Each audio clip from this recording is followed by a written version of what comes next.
60 வயதிற்கு மேல் நரம்பை இரும்பாக்கும் உணவுகள். 60 வயதிற்கு மேல் ஊட்டச்சத்து குறைவான உணவுகளை சாப்பிடுவது நரம்புகளுக்கு நல்லதல்ல. ஊட்ட உணவு சரிவர உடலுக்கு கிடைக்கவில்லை என்றால் இரத்தத்தையும் நரம்பையும் பாதிக்கும் நோய் நிச்சயம் வரும்.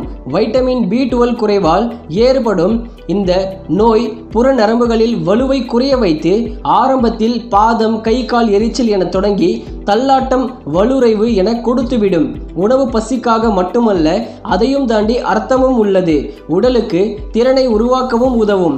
இது கஞ்சியோ மீன் துண்டோ எதுவாக இருந்தாலும் உணவும் நம் மனித வாழ்வின் அடித்தளம்.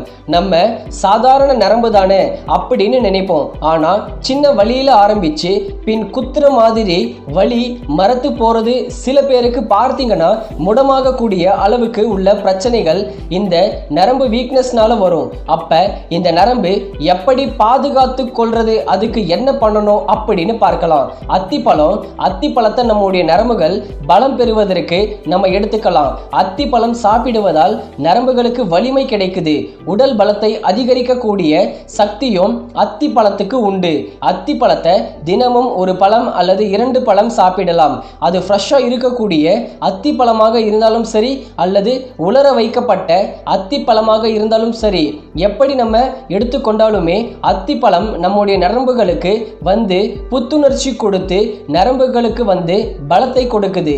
பிரண்டை கீரையை எடுத்துக்கொள்ளும் போது நரம்புகளுக்கு நமக்கு பலம் கிடைக்கும்.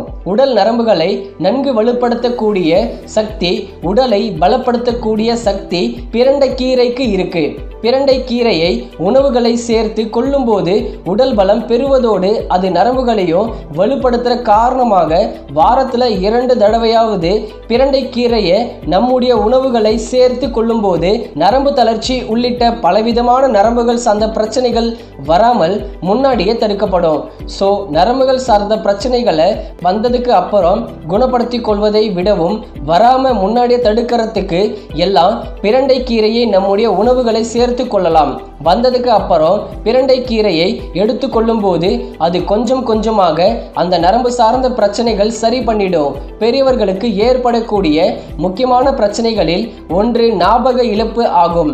நிதி விவகாரங்களில் குழப்பம், தினசரி வாழ்க்கை, திட்டமிடலில் தடுமாற்றம், குடும்பத்தில் நெருங்கிய உறவுகளின் அடையாளம் மற்றும் பெயர் மறந்து போவது, பேசுவதில் தடுமாற்றம் போன்றவை பிரச்சனைக்கு நரம்பு பலவீனம்தான் காரணம்.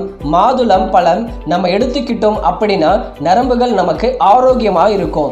ஏன்னா நரம்புகள் வந்து குளிர்ச்சி அடைய செஞ்சு நரம்புகளை வந்து ரிலாக்ஸ் பண்ணக்கூடியது மாதுளம் பழம். நரம்பு மண்டலம் ஆரோக்கியமாக இருக்கிறதுக்கு மாதுளம் பழம் சாப்பிட்டோம் அப்படின்னா அது நம்முடைய உடல் சூட்டை தணித்து உடலுக்கு வந்து குளிர்ச்சியை கொடுத்து நரம்பு தளர்ச்சி உள்ளிட்ட பிரச்சனைகளை சரி பண்ணி உடலையும் பலப்படுத்தக்கூடிய மாதுளம் பழம். கூடுமான வரைக்கும் மாதுளம் பழத்தை வந்து நம்ம அப்படியே எடுத்துக்கொள்ளலாம். விதைகள் அப்படியே மாதுளம் பழத்தினுடைய விதைகளை அப்படியே சாப்பிடுறது நல்லது. நீங்க ஜூஸா எடுத்துக்கிறீங்க அப்படின்ற பட்சத்துல அது கூட சர்க்கரை சேர்க்கப்படாம இயற்கையான ஜூஸா அப்படியே எடுத்துக்கொள்வது உங்களுக்கு இன்னமும் நல்லது. இஞ்சி என்ன இருக்கு அப்படின்னு நீங்க கேட்டீங்கன்னா இஞ்சில ஜிஞ்சரால் அப்படின்னு ஒரு வேதிப்பொருள் இருக்கு. இது நரம்பு வலி முதலான பிரச்சனைகளை சரி பண்ணி நம்ம நரம்பை பாதுகாக்குது. பொதுவா நரம்பு வந்து வீக்கா இருக்கும்போது நம்மளுக்கு வலி பிரச்சனை ஏற்படும். இஞ்சியை வந்து நம்ம டீலையோ இல்லைன்னா சமையலையோ அதிகமா சேர்த்துட்டு வரும்போது இதுல உள்ள ஜிஞ்சரால் வந்து நரம்பை ரிப்பேர் பண்ணுது. அதாவது நரம்பினுடைய செயல்பாடு அதிகரிக்குது. இதனால உங்களுக்கு வலி பிரச்சனை, வலி தொந்தரவு எல்லாமே நீங்கிரும். அதனால இஞ்சியை தொடர்ந்து எடுத்துட்டு வாங்க. பூசணி விதைகள், இதுல பொட்டாசியம், மெக்னீசியம் போன்ற தாதுக்கள் அதிகமா இருக்கிறதுனால நரம்பு செயல்பாட்டுக்கு தேவையான முக்கியமான தாதுக்கள் தான். இந்த பூசணி விதைகளை ஈஸியா கிடைச்சிருது. எடுத்து தனியா வச்சுக்கோங்க. வெயில நல்லா காய வச்சுக்கோங்க. அப்புறம் அதுல உள்ள தோலை நீக்கிட்டு அது உள்ள இருந்து வரக்கூடிய சீடை வந்து பிடிச்சி பவுடராகவும் யூஸ் பண்ணலாம். அப்படியே சாப்பிடலாம். இதை நீங்க தொடர்ந்து சாப்பிட்டே வரும்போது முக்கியமா குழந்தைகளுக்கும் இது கொடுக்கலாம். உங்க நரம்பு வந்து செயல்படும் திறமை பல மடங்கு அதிகரிக்கும்னு ஒரு ஆராய்ச்சியில் கண்டுபிடிச்சிருக்காங்க. பூசணி விதைகளை எடுத்துக்கோங்க. நெல்லிக்காயை பத்தி நம்ம எல்லாருக்குமே தெரியும். நெல்லிக்காய் எடுத்துக்கொள்ளும் போது நரம்புகளுக்கு பலம் கிடைக்கும். நெல்லிக்காய் சாப்பிடும் போது கூடுதலாக நம்மளுடைய நரம்பு மண்டலமும் வலுப்பெறும். அந்த நெர்வு சிஸ்டம் ஸ்ட்ராங் ஆகும். ஏன்னா நெல்லிக்காய் நம்ம எடுத்துக்கிட்டோம் அப்படின்னா இம்யூன் பவர் நமக்கு கிடைக்கும். அந்த நோய் எதிர்ப்பு சக்தி திறன் கிடைக்கிறதுல நமக்கு இருக்கக்கூடிய சாதாரண நோய்களையுமே நம்ம குணப்படுத்திக்கலாம். சீசனா புதுசா அட்டாக் ஆகக்கூடிய பாக்டீரியா, வைரஸ் போன்ற தொற்று வியாதிகளை நம்ம வராமல் தடுத்து கொள்ளலாம். நரம்புகளையும் பலப்படுத்திக்கலாம், உடலையும் வலுப்படுத்திக்கலாம். அதனால நரம்பு தளர்ச்சி உள்ளிட்ட பலவிதமான நோய்கள் குணப்படுத்தப்பட்டு மீண்டும் வராமல் தடுக்கப்படுவதற்கு நெல்லிக்காய் ஹெல்ப் பண்ணும். வெற்றிலையை நம்ம நரம்புகள் பலம் பெறுவதற்கு எடுத்துக்கொள்ளலாம். வெற்றிலையை நம்ம மென்னு சாப்பிடும் போது நரம்பு சம்பந்தப்பட்ட பிரச்சனைகள் நமக்கு வராம தடுக்கப்படுகிறது. வெற்றிலை சாப்பிடும் போது நமக்கு நல்லா பசி எடுக்க ஆரம்பிக்கும். வெற்றிலையை நம்ம எடுத்துக்கொள்ளும் போது உடல் நரம்புகளை நன்கு வலுப்படுத்தக்கூடிய சக்தி நமக்கு வெற்றிலைக்கு உண்டு. அதனால நம்ம வெற்றிலை எடுத்துக்கொள்ளும் போது உணவுகளை சாப்பிட்டு முடிச்சதுக்கு அப்புறம் வெற்றிலை எடுத்துக்கிட்டோம்னா செரிமானம் நமக்கு நன்றாகவே இருக்கும். நரம்புகளும் நமக்கு வலுப்பெற ஆரம்பிக்கும். கண் நரம்புகள் பலம் பெறுவதற்கு, உடல் நரம்புகள் வலுப்பெறுவதற்கும் முருங்கைக்கீரையை எடுத்துக்கலாம். பொதுவாக முருங்கைக்கீரைக்கு நரம்புகளை வலுப்படுத்தக்கூடிய சக்தி அதிகமாகவே இருக்கு. முருங்கைக்கீரையை வாரத்திற்கு 2 அல்லது 3 முறை நம்ம சமைத்து சாப்பிடும்போது நம்மளுடைய நரம்புகளுக்கு பலத்தை கொடுத்து நரம்பு சம்பந்தப்பட்ட பிரச்சனைகளை வராமல் தவிர்க்குது.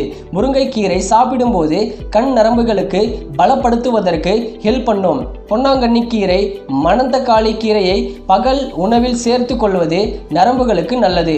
வைட்டமின் B12 நரம்பு மண்டலத்தின் ஆரோக்கியத்திற்கும் இரத்த சிவப்பணுகள் உருவாவதற்கும் முக்கியமானது. யார் ஒருத்தங்களுக்கு குறைபாடு ஏற்படுதோ அவங்களுக்கு இதயம் சார்ந்த பிரச்சனைகள், நரம்பு சேதம் எல்லாமே உண்டாகும். சார்டென், டுடுனா, ரெயின்போ, ட்ரவுட், சாக்கி, சால்மன் போன்ற மீன்களில் வைட்டமின் B12 நிறைந்துள்ளது.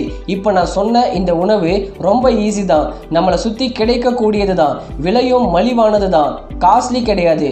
அதனால தொடர்ந்து அப்பப்ப உணவுல எடுத்துக்கோங்க. உங்க நரம்பை ஸ்ட்ராங் ஆக்குங்க.